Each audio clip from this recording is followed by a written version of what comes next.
Pour vous, quel est le plus gros défi de votre métier de pompier? Le plus gros défi, c'est sûrement d'essayer de sauver des vies.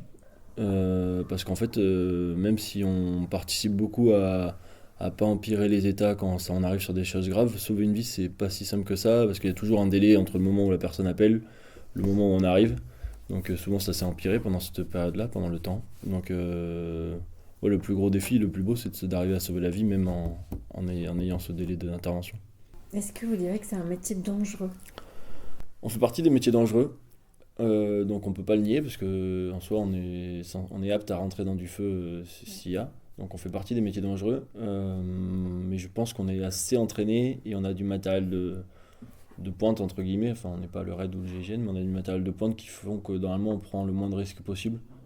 Donc maintenant je le considère moins dangereux, mais sur le papier il est marqué comme dangereux. Avez-vous parfois peur lors des interventions? Ouais, on a toujours un peu peur. Il faut garder le stress. Déjà, ça permet de rester en sécurité. Parce que quand on a plus peur, on n'est plus aussi bon. Le stress, c'est quand même. Faut le gérer, hein, faut pas qu'il y en ait trop, mais il faut le gérer. Donc sur les grosses interventions, on a toujours un peu peur. Tout le temps. Alors forcément, on a toujours peur quand on intervient. C'est pour ça que le ticket de départ est super important. Ça permet déjà un petit peu de se mettre une image sur l'intervention. Sur un feu, par exemple, si on voit sur le ticket d'intervention qui on nous dit la toiture qui est totalement en feu, déjà dans notre tête, les chefs d'agré vont avoir une image, une idée de sur quelle intervention ils vont arriver et les idées de manœuvre qu'ils vont pouvoir mettre en place.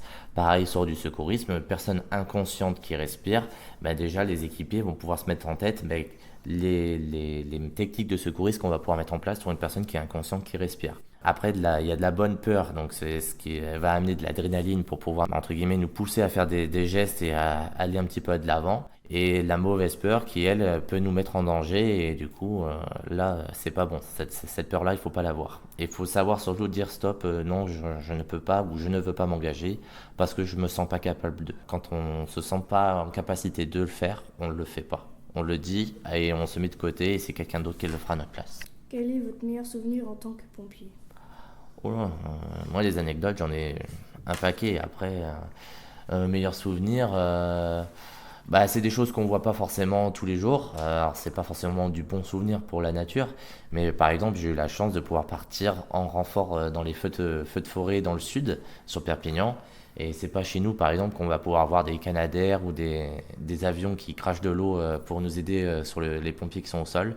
Donc ça, c'est vraiment un souvenir que j'ai toujours en tête, de voir des avions nous aider et un ensemble de sapeurs-pompiers, une centaine de sapeurs-pompiers pouvoir éteindre les flammes qui menacent des maisons et les applaudissements aussi de la population qui, quand on passe dans les villages, qui nous remercient ou voire même ceux qui nous apportent à manger euh, pendant qu'on est en pause, entre guillemets. Et ça, c'est des souvenirs quand même qui sont relativement assez marquants.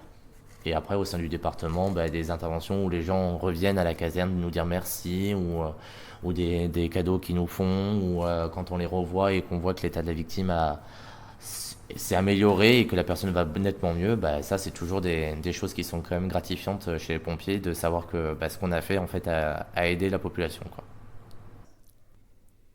Quel est votre meilleur souvenir en tant que pompier? Mon meilleur souvenir, c'était il y a 5 ans, à peu près sous le même temps, il neigeait, j'étais bloqué en montagne dans une ambulance et il y a un petit garçon qui est né dans l'ambulance dans mes bras. Je crois que c'était le plus beau.